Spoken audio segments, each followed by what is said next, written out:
Sun astro TV நேயர்களுக்கு உங்களின் மருத்துவ சுடர் எஸ்ஆர் சங்கரேஸ்வரியின் அன்பான வணக்கங்கள். இன்றைய பதிவில் நம்ம என்ன பார்க்க போறோம்னா சனி வக்ரம். இப்போதான் சனி பயிற்சி ஆயிருக்கு. மீனத்தில் வந்து சனி உட்கார்ந்தானே நிறைய உலகியல் மாற்றங்கள் நம்மளே வந்து பாருங்க எதிர்பார்க்காத அளவுக்கு நிறைய மாற்றங்கள் வந்துச்சு. ஆனால் இந்த மாற்றமும் பாருங்க நம்மளை வந்து பயமுறுத்துற மாதிரியே சில விஷயங்கள் வந்து நடந்துகிட்டு இருக்கு. அப்போ இதனுடைய இந்த பயத்துல நம்ம என்ன வெளியே வராமல் இருக்கும். ஆனால் இப்போ திடீர்னு பார்த்தீங்கன்னா சனி வக்கரம்னு சொல்கிறாங்களே, அப்போ எல்லாத்துக்கும் ஒரு பயம் இருக்கும். ஆனால் பயத்துலேருந்து எப்படி விடுதலை ஆகுது, எப்படி ரிலீஃப் ஆகி வர்றது, அதுக்கு தான் நம்ம இந்த பதிவில் பார்க்க போகிறோம். சனி வந்து வக்கரம் ஆகிறாரு. ஜூலை மாதம் 26 இரவு முடிஞ்சால் 27 வக்கரமாகிற சனி வந்து டிசம்பர் மாதம் 10 இரவு 11 வரைக்கும் வந்து தன்னுடைய வக்கர கதியில் இருக்கிறார். சரி, வக்கரம்னா என்ன அப்படின்னு சொல்லி பார்த்தோம்னா, சூரியனுடைய கதிர்வீச்சு வந்து எல்லா கிரகங்களுக்குமே கிடைக்கும். அந்த சூரியன்ல இருந்து பாருங்க 6, 7, 8 கிரகங்கள் வந்து சூரியனுடைய தூரத்துல இருந்து விலகுறப்ப வந்து சூரியனுடைய கதிர்வீச்சு கிடைக்காது. இந்த சூரியனுடைய கதிர்வீச்சு கிடைக்காத காரணத்தினாலதான் பாருங்க அந்த கிரகங்கள் வந்து வக்ரம் ஆகுது. அப்போ முன்னும் பின்னுமா தன்னுடைய டிராவல்ல இருக்கிறப்பதான் வந்து வக்ர கதிகளை எங்க ஆரம்பிக்குது. இப்ப நாம வந்து முன்னோக்கி போய்கிட்டு இருக்கோம். திடீர்னு பாருங்க பின்னாடி திரும்பி பார்ப்போம்ல, இதான் வந்து வக்ரம் அப்படிங்குது. இந்த வக்கர சனி என்ன செய்யும் அப்படின்னு சொல்லி பாக்குறப்ப வந்து ஒரு சில சாதகத்துல வந்து நிறைய வந்து நல்ல விஷயங்களை கொடுக்கணுங்கிற ஒரு அமைப்பு இருக்கும். அப்படி கொடுக்கக்கூடிய அமைப்பு இருக்கிறவங்க வந்து திடீர்னு பார்த்து நல்ல விஷயங்கள் நடக்க ஆரம்பிக்கும். அவங்களே வந்து எதிர்பார்த்துக்கவே மாட்டாங்க. அதே நேரத்துல ஒரு ஜாதகத்துக்கு மாரகத்தையும் கெடுபலங்களையும் கொடுக்குற அமைப்புல இருந்தாலும் அதிகமாக கொடுக்க ஆரம்பிக்கும். அப்ப இங்கதான் நம்ம வந்து கவனமாக இருக்கணும். இப்ப சனி வந்து ரேவதி 1ஆம் பாதத்துல வக்கரம் ஆகிறாரு. ஆனா இந்த வக்கர காலகட்டத்துல பாருங்க தன்னுடைய ராசியை விட்டு எங்கேயும் வெளியே போகல. அவர் வந்து மீனத்துக்குள்ளேயே இருக்காரு. மீனத்துக்குள்ளேயே சனி பகவான் வந்து ரேவதி 1ல இருந்து உத்திரட்டாதிக்கு வராரு. அப்ப இருக்கிற சனி பகவானுடைய வக்கர காலங்கள்ல வந்து அக்டோபர் மாசம் 31 வரைக்கும் குருவோட பார்வை வந்து சனிக்கு கிடைக்குது. ஏன்னா மீன வீட்டுல தான் சனி இருக்காரு. அப்ப அந்த மீனத்தோட அதிபதியே பாருங்க தன்னுடைய 5ஆம் வீட்டுல வந்து உச்சபலத்தோட இருந்து வக்கர சனிய பாக்குறாரு. அப்ப அந்த குருவோட பார்வை பலன் இருக்கிறப்ப வரைக்கும் நமக்கு வந்து எந்த ஒரு பயமும் பதட்டமும் வேண்டாம். அதே நேரத்துல பாருங்க அந்த குரு வந்து அதிசாரத்துல சிம்மத்துக்கு போறாரு. தன்னுடைய மீனத்துல இருந்து 6ஆம் வீட்டுக்கு போறப்ப இந்த வக்கர சனிக்கு வந்து குருவோட பார்வை கிடைக்கல. இது பாத்தீங்கன்னா கிட்டத்தட்ட வந்து 42 நாட்கள் இருக்கும். இந்த வக்கர சனி காலங்கள்ல மேசம் முதல் மீன வரைக்கும் உள்ள ராசியில் உள்ள அனைத்து மக்களுக்குமே பாருங்க என்னென்ன நன்மைகள் நடக்கிறது, எந்த விஷயத்துல நம்ம வந்து கவனமா இருக்கணும், எதை எந்த காரியத்தை நம்ம தள்ளி போடணும், எந்த இதை உடனே முடிக்கணும் அப்படிங்கிற விஷயங்களை பத்தி நிறைய அவங்களுக்கு வந்து பயனுள்ள தகவலை சொல்றதுக்காண்டி என்னுடன் வந்து இணைந்திருக்கிறது பாருங்க வாழ்க நலமுடன் ஜோதிடர் டிஜே சுந்தரபாண்டி. அன்பான கடகராசி நேயர்களே, இந்த வக்கர சனி காலங்கள், ஏன்னா பாக்கியஸ்தானத்துல பாருங்க சனி பகவான் வக்கரத்துல இருக்காரு. ஆனா பாக்கியாதிபதி எங்க இருக்காரு? உங்க ராசியிலேயே சென்மத்துல உட்காந்துருக்காரு. அது எப்படி இருக்காரு? உச்ச பலத்தோடு இருக்கிறாரு. ஒரு பாக்கியாதிபதியே வந்து பாக்கியஸ்தானத்தை பார்க்கறது ரொம்ப சிறப்பான விஷயங்கள். அப்ப இந்த வக்கர சனி காலங்கள் தான் நீங்க வந்து நிறைய விஷயங்கள்ல வந்து எதெல்லாம் நீங்க இழந்தீங்களோ, முக்கியமா சொல்லணும் அப்படின்னா உங்களுடைய முப்பாட்டன் சொத்து, 5 தலைமுறையா இருக்கக்கூடிய பரம்பரை சொத்துக்கள், அதெல்லாம் பாருங்க உங்க கைக்கு எப்படா வரும்னு நினைச்சு ஒரு ஏக்கத்துல இருந்திருப்பீங்க. நிறைய கடகராசிக்காரர்கள் இப்போ ஒரு 4-5 வருஷமா அப்படித்தான் ஒரு பிரச்சனை போய்கிட்டே இருக்குது. அப்ப அதெல்லாம் பாருங்க கோர்ட்டு கேஸ்ன்னு அலைஞ்சு ரொம்ப ஓஞ்சு போயிருப்பீங்க.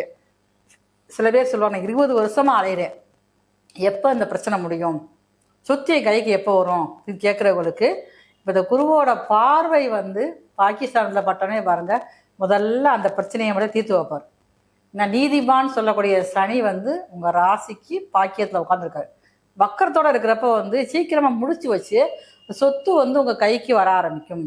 அப்ப இதனால பாருங்க சில விஷயங்கள ஒரு மன நிம்மதி கிடைக்கும். அதே நேரங்கள்ல அந்த சனியோட பார்வையானது உங்க ராசிக்கு 3ஆம் இடத்துல படுது. இப்படி இருக்கிறப்ப பாருங்க உங்களுடைய இளைய சகோதரர்கள் சில உடல்நல பிரச்சனைகள் ஏற்படும். அப்ப நீங்க அவங்களுடைய தேக ஆரோக்கியத்துல கொஞ்சம் கவனமா இருக்கணும். உங்களுக்கும் உங்க இளைய சகோதரருக்கும் சின்ன சின்ன ஒரு கருத்து வேறுபாடுகள் வரும். இதே நேரத்துல பாருங்க கடகராசிக்காரர்கள் ஏதாவது எனக்கு நாள்பட்ட நோய் இருக்கு, ஏதாவது பிரச்சனை உடல் ரீதியா இருக்குது, எப்போ எனக்கு வந்து ரிலீஃப் ஆகும், எப்போ நான் வந்து ஆரோக்கியமா இருப்பேன், எப்போ நான் வந்து ரொம்ப ஆக்டிவாக இருப்பேன் அப்படின்னு கேட்குறவங்களுக்கு இந்த குரு வந்து உச்ச குருவோ அவங்களுடைய ஜென்மத்தில் அமர்ந்தோடனே பாருங்கள், சனியை பார்த்த உடனேவும் அந்த வக்கர சனி காலங்கள்லேயே உங்களுக்கு வந்து அந்த நோய் பிரச்சனை முதல்ல சரியாயிடும். அக்டோபர் மாதம் 31 அப்புறம் அந்த நோய் பிரச்சனை நீங்கள் முதல்ல வந்து விடுதலை ஆயிடுவீங்க. ஏன்னா அவர் தான் உங்கள் ராசிக்கு 6ஆம் அதிபதியும் உங்கள் ராசியிலேயே உட்காந்து ஃபஸ்ட்டு வந்து உங்கள் உடல் ஆரோக்கியத்தை கொடுப்பார். அவர் சிம்மத்துக்கு அக்டோபர் 31 மேலே தான் போகிறாரு. அவர் அக்டோபர் மாதம் 31 மேலே சிம்மத்துக்கு போனோடனே வந்து ஃபஸ்ட்டு நம்மளுக்கு வந்து ஹெல்த்தில் உள்ள பிரச்சனைகள் சரியாக ஆரம்பிச்சிடும். இப்போ இதுலேயே நீங்கள் பாருங்க ரொம்ப வந்து ஆரோக்கியமாக இருக்க ஆரம்பிச்சிருவீங்க. அடுத்து பாருங்கள், ஏன்னா சனியோட பார்வையும் உங்கள் ராசிக்கு 3ஆம் இடம், உங்கள் ராசிக்கு வந்து பாருங்கள் 6ஆம் இடத்தை பார்க்குறாங்க. அப்போ இதனால பாருங்கள் நிறைய இடங்கள்ல உங்களுக்கு வந்து கடன் கொடுக்கக்கூடிய அமைப்புகள் இருக்கும். நீங்களே வந்து கடன் வாங்க ரொம்ப விரும்ப மாட்டீங்க. ஏன்னா ரொம்ப ஈகோ பார்க்குறவங்க நம்ம வாட்டு கடன் வாங்கி வச்சுட்டு யாராவது ரோட்டில் போகிறது யாராவது கூப்பிட்டு கேட்டுருவாங்க அப்படின்னு பயத்தோடு இருக்கக்கூடியவங்க தான். ஆனால் இந்த நேரங்கள்லாம் பாருங்கள் கடன் வந்து ரொம்ப உங்களை தேடி வரக்கூடிய வாய்ப்புகள் ரொம்ப அதிகமாக இருக்குது. அப்படி வரக்கூடிய கடனை நீங்கள் வந்து வாங்காமல் நீங்கள் வந்து தவிர்த்துடணும். அப்போ தான் உங்களுடைய வாழ்க்கை வந்து நல்லா இருக்கு. ஏன்னா கடன் முதல்ல வாங்க ஆரம்பிச்சிட்டிங்கன்னா அடுத்தடுத்து அந்த கடன் பிரச்சனை வீழ்வதற்கு ரொம்ப கஷ்டமாக போயிடும். இனி உங்கள் ராசிக்கு உண்டான பலன்களை வந்து விஜய் சுந்தரபாண்டி அவர்கள் ரொம்ப தெளிவாக சொல்லுவாங்க. பொதுவாகவே தன்னுடைய மனசில் என்ன எண்ணம் இருக்கிறதோ அந்த செயல்பாடுகளை யாரையும் காயப்படுத்தாமல் யாரையும் கஷ்டப்படுத்தாமல் செய்யக்கூடிய நபர்கள் தான் நீங்கள். தான் கஷ்டப்பட்டாலும் போதும், பிறரை கஷ்டப்படுத்தக்கூடாதுன்னு நினைக்கக்கூடிய ஒரு அன்பான நேர்மையான ஒரு அக்கறை உள்ள நபர் யாருன்னு கேட்டால் 5 ராசியில் அற்புதமான ராசி கடகராசி நேர்கள். ஒரு குழந்தைகளை ஒரு தாய் எப்படி எல்லா குழந்தைகளையும் ஒன்று போல் பார்த்து அரவணைத்து அன்பாக கொண்டு போகிறாங்களோ, அதே மாதிரி தான் கடகராசிக்காரங்க ஒரு வீட்டில் இருந்தால் தான் கூட இருக்கக்கூடிய உறவுகளை அப்படியே அற்புதமாக பார்த்துக்குருவீங்க. ஸோ இப்படிப்பட்ட எல்லாரையும் பார்க்கக்கூடிய நீங்கள் உங்களை பார்க்க ஆள் இல்லாமல் இருக்க வேண்டிய சூழ்நிலை இப்போ ஏற்பட்டது.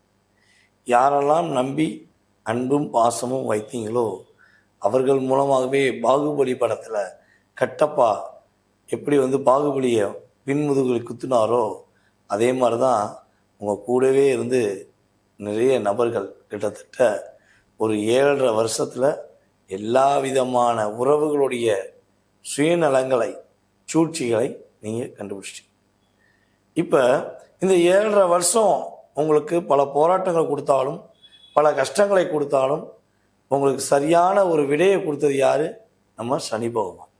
ஸோ இப்படிப்பட்ட சனி பகவான் தற்போது வக்ரம் பெற்று உங்களுடைய ராசிக்கு 9ஆம் இடத்துல அமர்ந்திருக்கனால என்னைய பொறுத்தவரை வந்து பார்த்திங்கன்னா இந்த அக்டோபர் மாதம் 30ஆம் தேதி நைட்டு 31ஆம் தேதி பகல் வரையும் நீங்கள் உங்களுடைய மனசில் உள்ள எல்லா கவலையும் தூக்கி போட்டு இன்பமாக சந்தோஷமாக வாழக்கூடிய ஒரு பாக்கியம் உறுதியாக உண்டு. உங்களுடைய முயற்சிகள் எல்லாமே வெற்றி அடையும். நீங்கள் என்ன முயற்சி எடுத்தாலும் தடையில்லா வெற்றி அப்படின்னு சொல்லக்கூடிய அளவுக்கு உங்களுக்கு சனி பகவானுடைய வக்கிரம் பெற்ற சனி பகவானை குரு பகவான் ராசியில் அமர்ந்து பார்க்கறதுனால வெற்றிகள் உறுதி. அதே போல் உங்களுடைய வீட்டில் சுப நிகழ்ச்சி உண்டு. ஒன்று உங்களுக்கு திருமணமாக இருக்கலாம், அல்லது உங்களுடைய இளைய சகோதர சகோதரிகளுக்கு அல்லது மூத்த சகோதர சகோதரிகளுக்கு திருமணம் முடிப்பதற்கான பாக்கியத்தை உங்களுக்கு வக்கிரம் பெற்ற சனி பகவானும் ராசியில் அமர்ந்திருக்க குரு பகவானும் கொடுப்பார். அப்போ அந்த அக்டோபர் 31 அப்புறம் குரு அதிசாரமாக உங்கள் ராசிக்கு 2ஆம் இடத்துக்கு போன பிறகு நம்முடைய கடக ராசியில் உள்ள ஆயிலியம் நட்சத்திரக்காரர்கள் கிட்டத்தட்ட ரொம்ப ரொம்ப நிதானமாக ரொம்ப ரொம்ப பொறுமையாக இருக்கும். நீங்கள் அவசரப்பட்டு ஏதாவது ஒரு முடிவு எடுத்தீங்கன்னா அந்த 42 நாளில் உங்களுக்கு நிறைய அழுத்தங்கள் வரும். அதே போல் உத்திரட்டாதி நட்சத்திரத்தில் வந்து நம்ம சனி பகவான் வந்து பயணம் செய்யக்கூடிய காலகட்டங்களில் பூச நட்சத்திரக்காரர்களுமே அந்த 42 நாட்கள் ரொம்ப பொறுமையாக இருக்கும். உங்களுக்கு ஏதாவது ஒரு டிப்ரெஷன் கொடுப்பாங்க. மேக்ஸிமம் இந்த 2 நட்சத்திரக்காரர்களுக்கு தான் சனி பகவான் வக்ர நிலையில் அமர்ந்து 42 நாட்களில் மீண்டும் ஒரு செயல்பாடு, மீண்டும் உங்களை உணரக்கூடிய தன்மையை, மீண்டும் நீங்கள் கவனமாக இருக்கக்கூடிய செயல்பாடுகளை உங்களுக்கு என்ன பண்ணுவார்? உறுதிப்படுத்துவார். ஸோ இந்த 42 நாட்கள் அக்டோபர் மாதம் 31 டிசம்பர் 11 வரையும் எக்காரணத்தை கொண்டும் யாரையும் நம்பி ஏமாற வேண்டாம். யார் சொல்கிறதையும் கேட்டு எந்த விஷயமும் செய்ய வேண்டாம். பொறுமையாக நிதானமாக முடிவெடுங்க. அவசரப்படாமல் முடிவெடுங்க. உங்கள்கிட்ட கொஞ்சம் அழுத்தம் கொடுத்து கடன் வாங்க வச்சாங்கன்னா கடன் வாங்கிடாதீங்க. எக்காரணத்தை கொண்டு கடன் வாங்காமல் இருப்பது நல்லது. ஆரோக்கியம் சார்ந்த விஷயங்களை அக்கா சொன்ன மாதிரி ஆரோக்கியம் சார்ந்த பிரச்சனைகள் சரியாக பயப்பட வேண்டாம். சரியா? இந்த குறிப்பிட்ட காலங்களில் இந்த சனி பகவான் வக்கர பயிற்சி ஆகும்போது பாதிப்புகளே இல்லாமல் பாதுகாப்பாக இருக்கிறதுக்கு நீங்கள் என்ன வழிபாடு செய்யணும்னா, மேக்சிமம் உங்களுடைய வீட்டு பக்கத்தில் கிணறு வச்சு கோவில் அல்லது ஆற்றங்கரையில் அம்மன் வழிபாடு செய்யும்போது, அதாவது கிணறு இருக்குது, அங்கே கோவில் இருக்குன்னா என்ன பண்ணலாம், கண்டிப்பாக அங்கே போய் வழிபாடு செய்யலாம். இல்லை குளங்கள், ஆற்றங்கரை மற்றும் பார்த்திங்கன்னா கடற்கரை சார்ந்த இடங்களில் உள்ள தெய்வ வழிபாடு உங்களுக்கு குறையில்லாத வாழ்க்கையை, கஷ்டமில்லாத வாழ்க்கையை உங்களுக்கு உறுதி செய்யக்கூடிய ஒரு அற்புதமான ஒரு மாற்றத்தை கொடுக்கக்கூடிய செயல்பாடாக இருக்க போகுதுங்கிறது நிதர்சனமான உண்மை. நேயர்களே, தற்போது வரை நாங்கள் சொன்ன கருத்துக்கள், நம்முடைய சனி பகவான் வக்கரம் பெற்று அமர்ந்து ஜூலை 27 முதல் டிசம்பர் 11 அதிகாலை வரையும் நடக்கப் போகின்ற சனி வக்கர பயிற்சி காலங்களில் நடக்கக்கூடிய செயல்பாடுகள், கோச்சார ரீதியான பொது பலன். இது பார்த்திங்கன்னா உங்களுடைய லைஃப்பில் 20-30% மாற்றங்களை ஏற்படுத்துவார் நம்முடைய வக்கரம் பெற்ற சனி பகவான். இதை தாண்டி உங்களுடைய சுய ஜாதகம்னு ஒன்று இருக்குது இல்லையா? நீங்கள் பிறந்த நேரம், பிறந்த நாள், மாதம், வருடம், பிறந்த ஊர் இதெல்லாம் கணக்கிட்டு பிறந்த நாடு மெயினாக அதையும் சேர்த்துக்குவோம். ஸோ அதெல்லாம் கால்குலேஷன் பண்ணி தான் உங்களுடைய மனதில் உள்ள அத்தனை விதமான கேள்விக்கும் பதில் சொல்ல முடியும். ஸோ எங்களுடைய விஷயங்களில் ஜோதிட ரீதியாக நீங்கள் தொடர்பு கொள்ளணும்னு ஆசைப்பட்டீங்கன்னா எங்களுடைய கீழே வாட்ஸ்அப்பில் என்ன பண்ணுங்கள், எஸ்எம்எஸ் பண்ணுங்கள். கீழே நம்பர் போட்டிருப்பாங்க, எஸ்எம்எஸ் பண்ணுங்கள். கட்டாயமாக உங்களுக்கு அப்பாயின்மெண்ட் டைம் ஃபிக்ஸ் பண்ணிட்டு உங்களுடைய கேள்விகளுக்கு துல்லியமாக நாங்கள் பதில் சொல்ல காத்திருக்கிறோம். வாய்ப்பளித்த நல்ல உள்ளங்கள் அனைவருக்கும் எங்களது மனதார நன்றியை கூறி விடைபெறுகிறோம். நன்றி, வணக்கம்.